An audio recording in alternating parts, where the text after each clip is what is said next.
கட்டுற கம்பில இருந்து அடிக்கிற ஆணி வரைக்கும் எல்லாம் குவாலிட்டியா இருக்கணும்ல. பிரகாஷ் போன்றவர்களுக்காகவே ஜிபிஆரின் டிஎம்டி கம்பிகள். சென்னை சேப்பாக்கத்தில் நடைபெற்ற ஐபிஎல் தொடரின் 39வது லீக் ஆட்டத்தில் நடப்பு சாம்பியன் சென்னை சூப்பர் கிங்ஸும் லக்னோ சூப்பர் ஜெயண்ட்ஸும் மோதினர். டாஸ் வென்ற லக்னோ அணி பந்துவீச்சை தேர்வு செய்ததால் சென்னை அணி முதலில் பேட்டிங் செய்தது.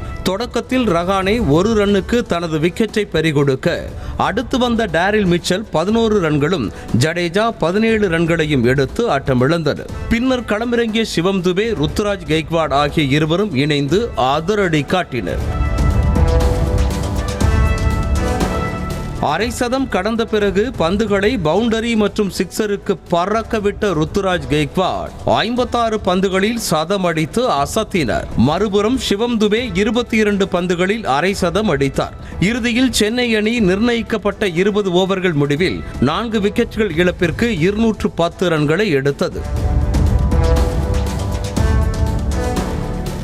இதனைத் தொடர்ந்து 211 ரன்கள் எடுத்தால் வெற்றி என்ற இலக்குடன் களமிறங்கிய லக்னோ அணியில் டிகாக் வந்த வேகத்தில் டக் அவுட் ஆகி வெளியேறினார். அவரை தொடர்ந்து KL ராகுல் 16 ரன்களும், அடுத்து களமிறங்கிய தேவ்தத் படிக்கல் 13 ரன்களும் எடுத்து ஆட்டமிழந்தனர். இதனால் சென்னை அணிக்கு வெற்றி வாய்ப்பு என எதிர்பார்க்கப்பட்ட நிலையில் இறுதி வரை ஆட்டமிழக்காமல் இருந்த ஸ்டோய்னிஸ் 63 பந்துகளில் 124 ரன்களை விளாசி ஆட்டத்தின் போக்கையே மாற்றி வெற்றிக்கு வித்திட்டார். 19.3 ஓவர்களிலேயே இலக்கை தாண்டி 213 ரன்களை குவித்த லக்னோ அணி வெறும் 4 விக்கெட்டுகளை மட்டுமே இழந்திருந்தது.